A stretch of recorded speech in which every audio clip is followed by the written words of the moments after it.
A1 Gujarati ન્યૂઝમાં આપનું હાર્દિક સ્વાગત છે। સમાચારની વાત કરવામાં આવે તો બોડેલી વડોદરા હાઈવે પર આવેલા અગ્રવાલ કિરાણા સ્ટોર નજીક ઇકો કાર ચાલકે એક ગાય માતાને અડફેટે લેતા ઘટના સ્થળે ગાય માતાનું મોત। ઇકો કાર ચાલક સ્થળ છોડીને ફરાર।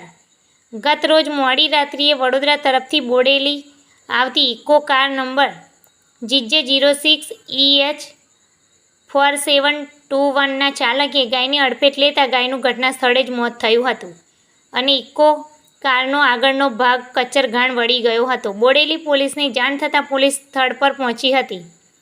ગાડી નંબરના આધારે ગાડી માલિક કોણ છે તેની તપાસ ચાલુ કરેલ છે। રિપોર્ટર જિગ્નેશ દરજી।